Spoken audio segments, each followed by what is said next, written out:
The early morning light painted the eastern sky in soft hues of rose and gold, a gentle prelude to the day's arduous rhythm.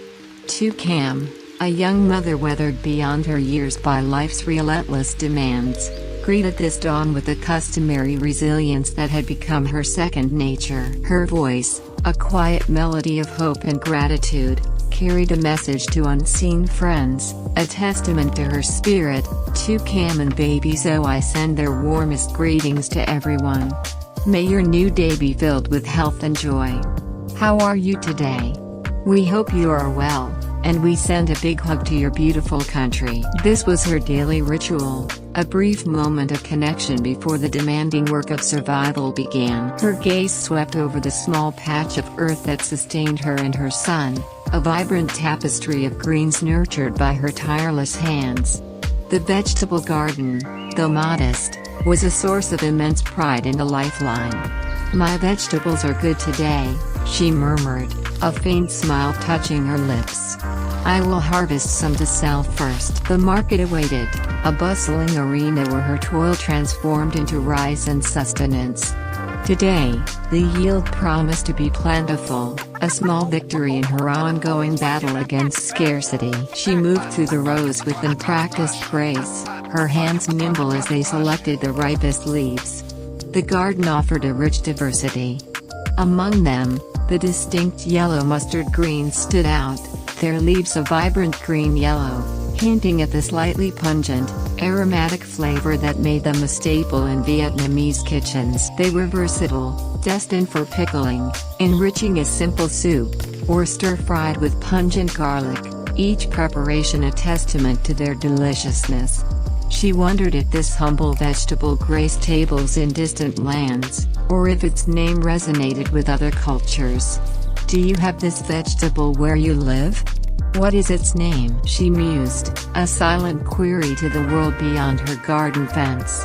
Its ease of cultivation and quick harvest made it a forgiving crop, a blessing for a farmer with limited time and resources. Next to the mustard greens, Malabar spinach flourished, its dark green leaves soft and a little viscous when cooked, a beloved ingredient in many Vietnamese dishes.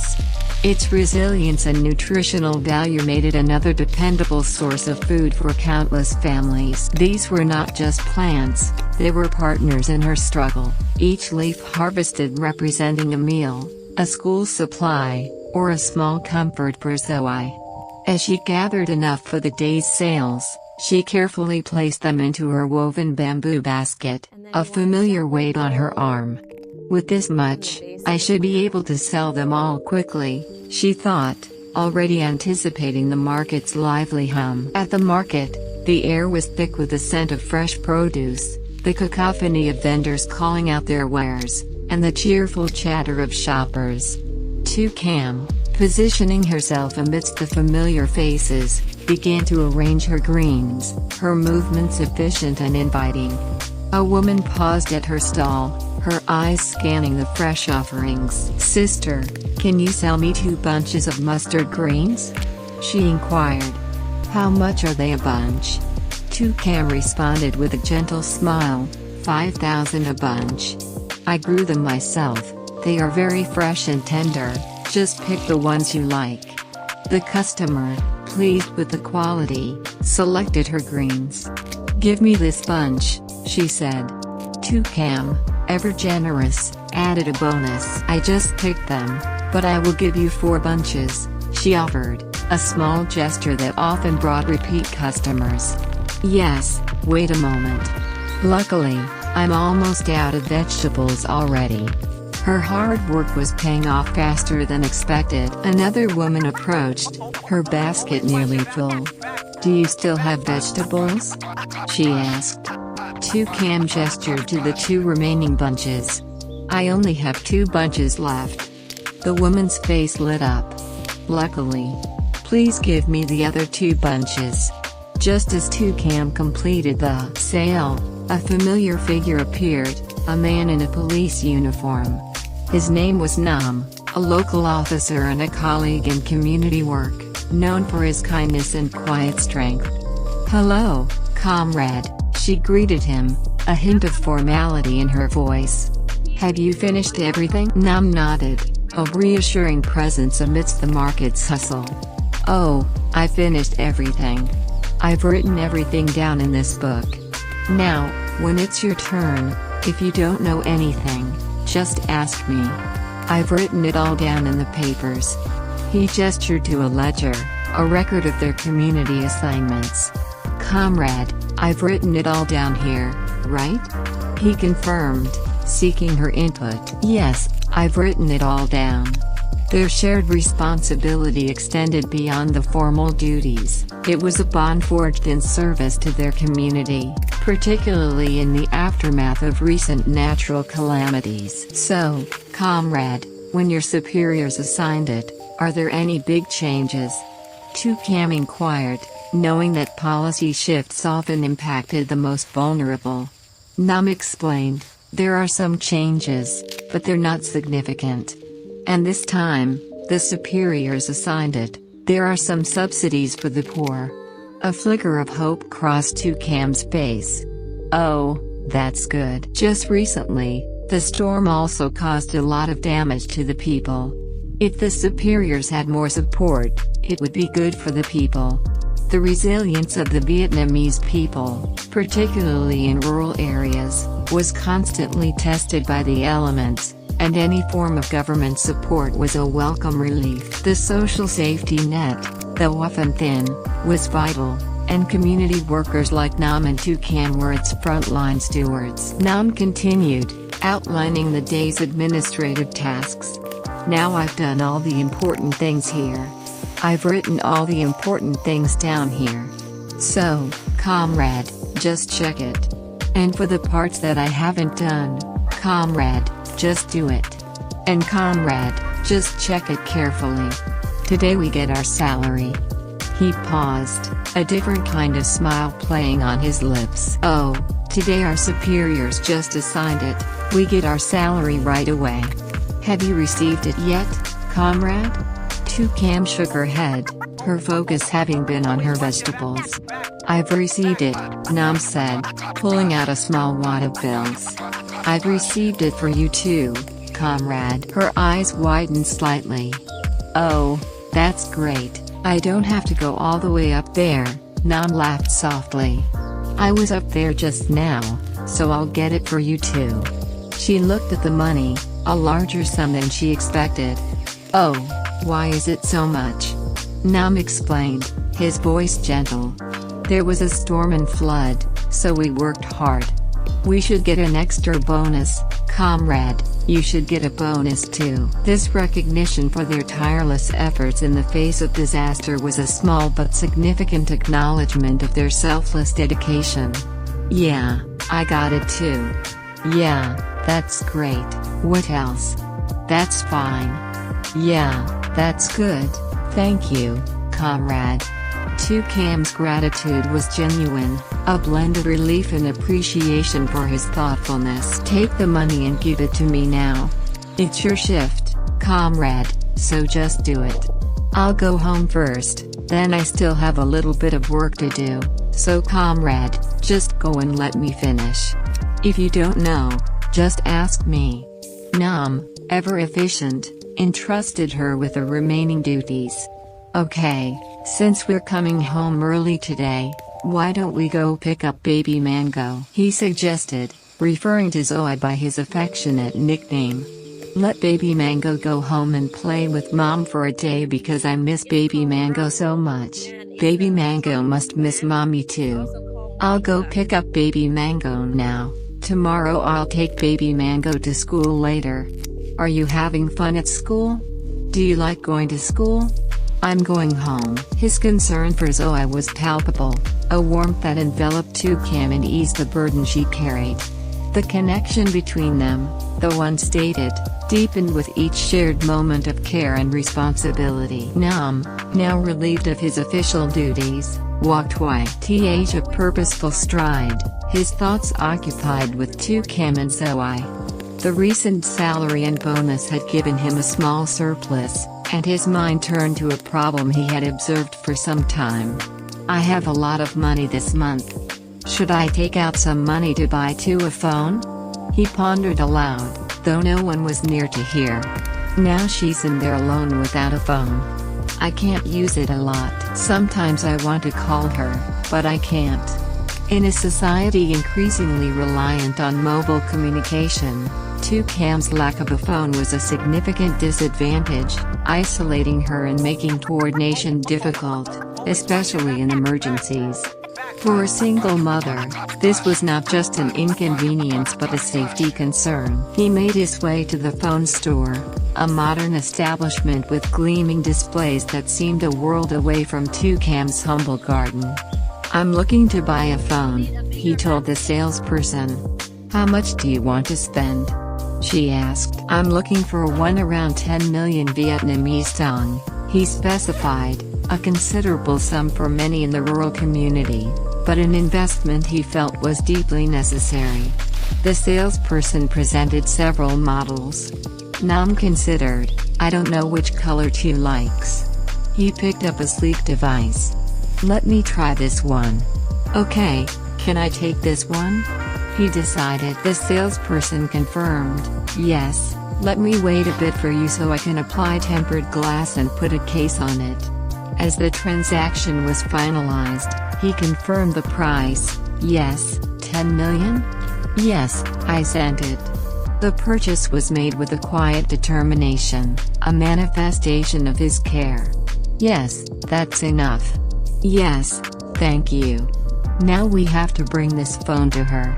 She will probably like it very much." He imagined her surprise, her gratitude, and the newfound connection it would bring. Meanwhile, Tieuca was engaged in her own form of diligent work back at her home. The drizzling rain had paused, and she was clearing the overgrown area around her house, wielding a small machete with practiced ease. "What are you doing?"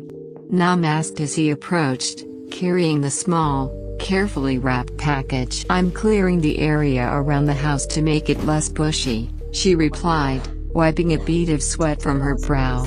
"I'm clearing that area." "Yes, come in and play." "Yes, I'm resting. My hand has come down here." Her hand movements were tired but persistent.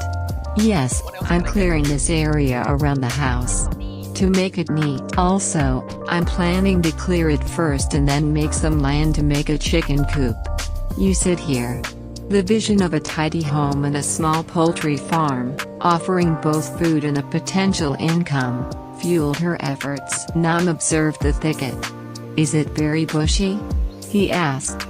"It's not very bushy, but I want to give it a quang, bro," she said, referring to her son. "Oh, so today I'll bring the mango home," Nam stated, using Zoe's nickname. "Yes, I came back from harvesting today, so it's convenient. It's still early, so I'll pick up the mango home. I miss the mango so much." The affection he held for Zoe was evident. "Oh, yeah, it's okay to bring the mango home to play. Or else I'll miss my mom at school and then take it tomorrow. I'll take it outside to continue studying." "Yes, you came home early today." Tieuca noted his early arrival, a rare occurrence. "Oh, today your shift is over, so you came home a little early.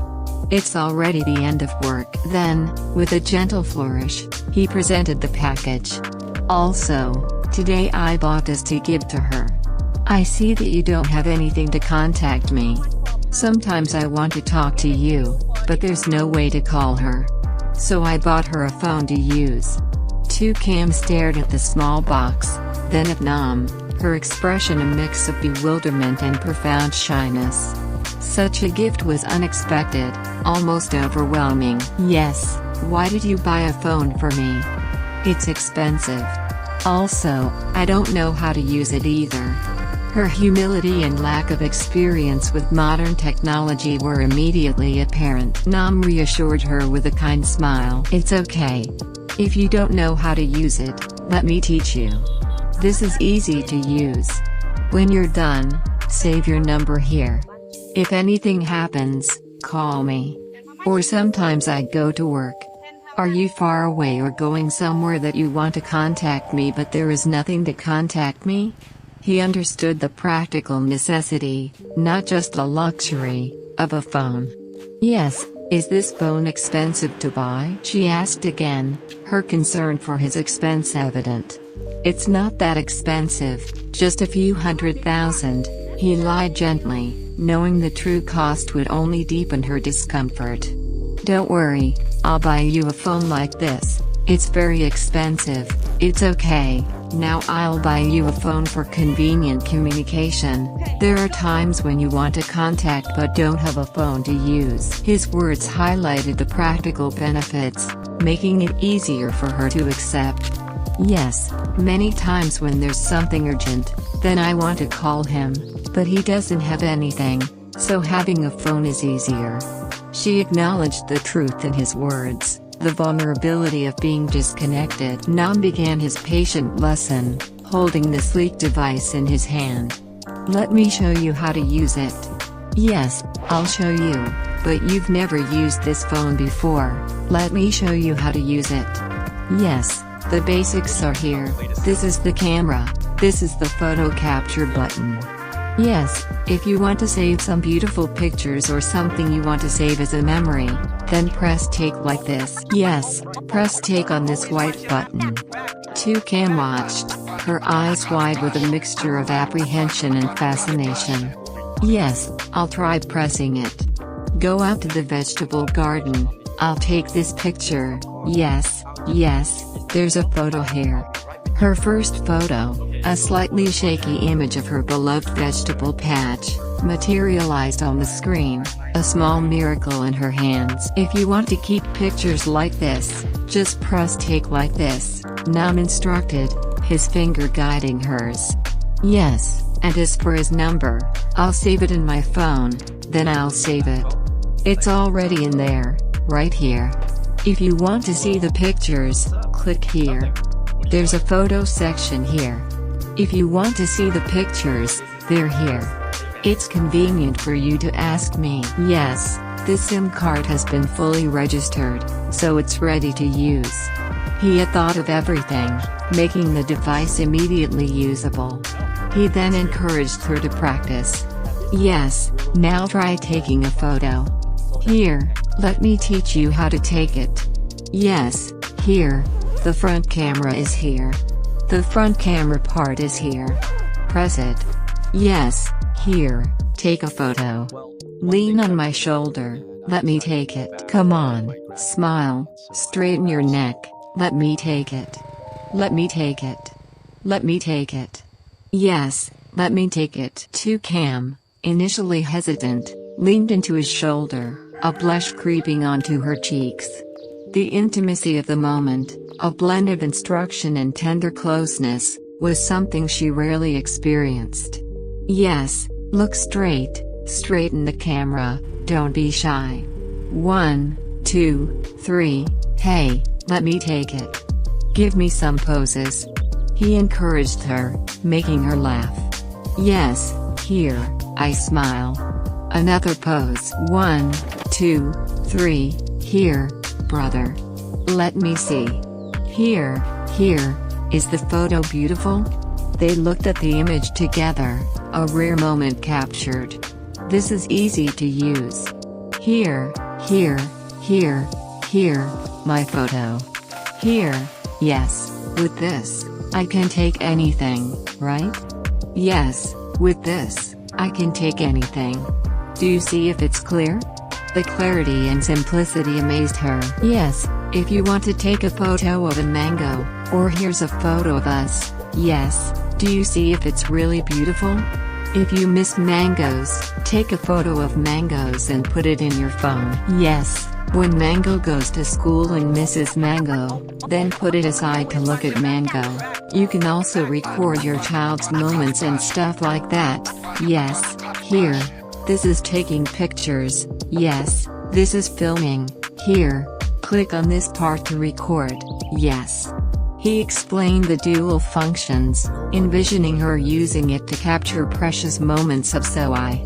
He then turned to communication. Here there, this is taking photos, this is filming. Okay, my number here, let me save my number here. Yeah, I saved it, but here let me save my number here. This is my number. Yeah, let me call your phone to see if it works. Yep, yeah, this is my number. Yeah, here I press call you. Listen, hello to Cam. Can you hear anything? Can you hear? Yeah, this part is the photo taking part. Remember? Yeah, do you remember? Come here, my number. If there is anything urgent or anything that you need me, just call the number show on. Yeah, his voice, amplified through the phone, startled her.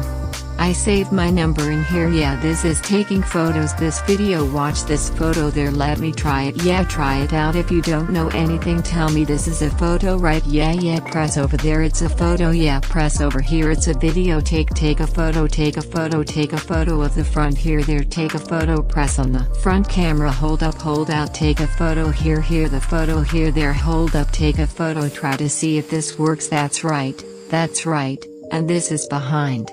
Yes, this is the back camera. He walked her through the different camera functions, ensuring she understood. Cam's eyes sparkled with newfound possibilities. I like to ask you. Yes, that's where you go, where you like a beautiful place or something, I can take a picture of it. Yes, I like taking pictures of baby Mango the most. I want to save many moments of baby Mango. Her focus immediately shifted to her son, a mother's instinct overriding the novelty of the device itself. Try pressing the call button. Here you go. Yes, let me try pressing it. Yes, here I pressed the phone here. Here you go, right? Press the number here, right? Here you go, right? Here I am, your number. Call back and forth, call back and forth. Here you go. Right? Here you go. He guided her through making a call, reinforcing the most important function. From now on, if you need anything, just call that number. From now on, if you need anything, just call that number. Let me know. I saved it in my phone. Yes, if there's anything you don't know, just ask me. Yes, those parts. Take this photo, see this photo. Yes, this calendar has this calendar. Today's date, the calendar is here. He showed her the calendar, another useful feature. Yes, so now, if you're free, come here and I don't know anything, you can ask me. For example, when did you go somewhere and I can't find it, I also have the location in here. Hey, do you know where I am?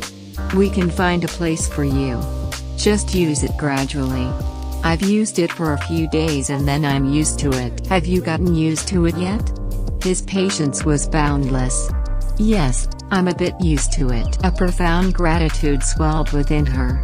I never dared to think that I would be able to buy a phone like this. I really like it, but I don't have enough money to buy a phone like this. Now, will you buy it for me like this? Or do you have some money at home?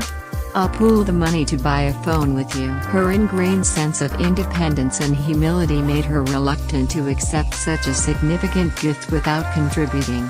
Okay, I'll just save it for spending.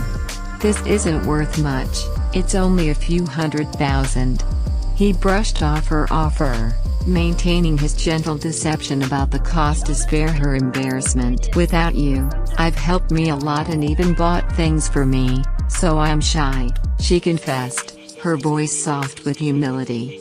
I don't need to be shy. When I have a lot of money, I'll pay you back.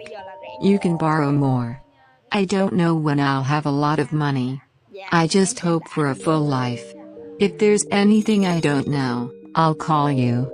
Yes, this phone is beautiful. Remember, your number is in it now. If there's anything I don't know, just call me. He sought to ease her burden, assuring her that his support came with no strings attached, only genuine care. Yes, or when. After you go in, I'll ask you to show me. Okay, is there anything urgent or do you miss me? Call me. Okay, I'll put it in my bag and bring it upstairs. Okay, I'll put it in my bag and bring it upstairs. Okay, I'll put it in my bag and bring it upstairs. Okay, sit here, okay, let me take my phone and put it away. Toucan carefully placed the phone in her bag, a new treasure, a symbol of hope and connection. The day, which had started with the familiar routine of harvesting vegetables, had transformed into something truly special, filled with unexpected kindness and the quiet promise of a brighter future. The arrival of Zoe, affectionately known as Mango, transformed the modest home with his boundless energy. Nam had picked him up early from school, a treat for the little boy and a welcome reprieve for Toucan. Is Mango good? Mango is very good, honey. Did the teacher say anything at school yesterday? The teacher said Mango is very good. Toucan's voice swelled with pride, her heart warming at the news of her son's good behavior. Oh my gosh, Mango is also good at school and gets along well with his friends. I came to pick Mango up. Mango was also very happy, Nam recounted, painting a picture of a well-adjusted and joyful child. Yeah, let me go play with mom for a day so Cho won't miss me. The brief separation, even for school, had left an unusual void. Yeah, we've been together for a long time anyway, but suddenly we've been apart for a few days and suddenly it feels empty, Nam observed, voicing a sentiment Toucan understood deeply. The bond between mother and child was profound, a constant source of strength and solace. Yeah, I said I'd pick Mango up to play with mom for a day. Tomorrow, let Mango go to class with the teacher and his friends so Cho can get used to it. He's not afraid that if he stays home for a long time, he won't get used to going to school. It was a thoughtful plan, balancing the joy of a day together with the necessity of routine. Okay, that's okay. Mango plays alone at home, he's very good, honey. Toucan watched her son, a vibrant whirlwind of innocence, playing happily, a stark contrast to her own quiet struggles. She gestured to the cleared area around the house. What are you distributing this place for? Nam asked, noticing her ongoing work. I was planning to distribute it around the house. Let him clear it up, then you see, make a chicken coop too. I'm planning to raise some chickens in here, yes, I'm planning to raise a few chickens. Let them run around the house, brother. Her vision was clear, a small, free-range flock that would provide both eggs and meat, a sustainable source of food and a modest income stream. This was a common sight in rural Vietnam, where families often supplemented their diet and income through small-scale animal husbandry, reflecting the resilient, self-sufficient nature of agrarian communities. Yes, raising a few chickens is also okay. Let me raise them and then I can sell them. And if I live nearby, there's ready-made food.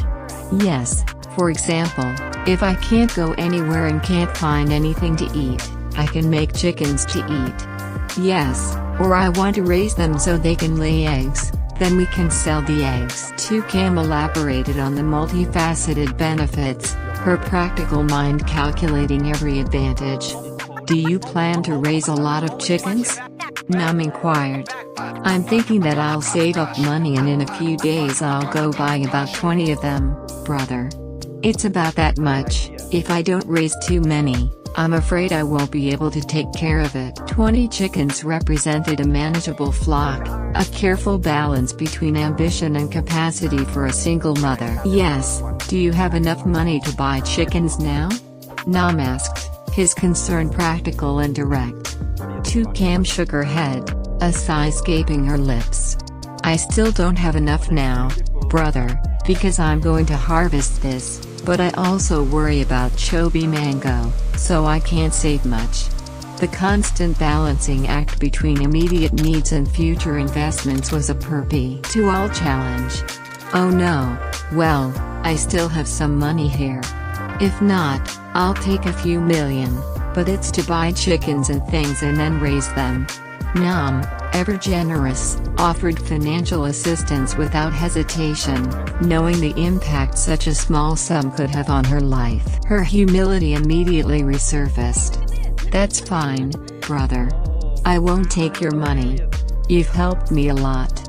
When I save up, I can buy it later. If not, I'll just take it now and then pay you back later. Now that I'm working like this, I'll save it up and buy it gradually. If not, I'm embarrassed to keep taking your money like this. Just take it. Her reluctance stemmed from a deep-seated pride and a desire to be self-reliant, a common value in Vietnamese culture where self-sufficiency is highly esteemed. Accepting too much aid, even from a kind friend, could feel like a burden or an imposition. Yes, I've saved up a little money at home. Now you just bought a phone for me. Now you still have to leave money to cover living expenses. Otherwise, I don't have it now. No, I don't have it now. So, take care of it first. Yes. She tried to deflect his generosity, prioritizing his own well-being. Brother, I can take care of that gradually, but if I keep taking your money like this, I'm too shy. Nam, understanding her reticence, simply offered, if you need it, just tell me. He wasn't pushing, just extending a hand. Yes, so when I need it, I'll tell you. Okay, put the money away. When you need it, just tell me so I can give it to you. Yes, whenever I need your help, I'll tell you. Yes, whenever I need it, just tell me. Don't be shy. His words were a balm, assuring her that his generosity came from a place of genuine friendship and support, without judgment. As they spoke, the sky, which had only briefly cleared, began to weep again. Yes, it's suddenly drizzling. Oh, it's suddenly drizzling. Oh, it's suddenly drizzling. The light rain, a characteristic of the changing seasons, brought with it a shift in plans. Oh, that's right, I can't do it with this drizzle. You can go out and do it. You sit here and play. I have a sweet potato and some flour. I'll bring it out to make cakes so we can eat together. Toucan, ever resourceful, found an alternative activity, turning the unexpected rain into an opportunity for a warm, comforting treat. The simplicity of their lives often necessitated such adaptability, transforming minor setbacks into moments of quiet joy. Yes, that's fine. Yes, you sit here. Yes, it's raining anyway, but yes, I don't want to rain. I'm scared it'll get wet. Nam acknowledged the change in weather. Yes, do you need me to help you do it? And you sit here and do it, I'll bring it out and do it. He offered to assist, but Toucan preferred to manage the cooking herself, a familiar domestic task. Yes, you just sit here and play. Just then, her new phone, lying in her bag, vibrated. Yes, I have a phone call. Go answer the phone. Yes, you listen. It was Zoe, excited by a new hat. The mango hat is so beautiful, the new hat I bought. Give me the mango, let me wear it to school. Yeah, new hat. Tomorrow morning I'll wear a new hat to school. Yeah, wear a new hat to school. His innocent joy was infectious. Come on,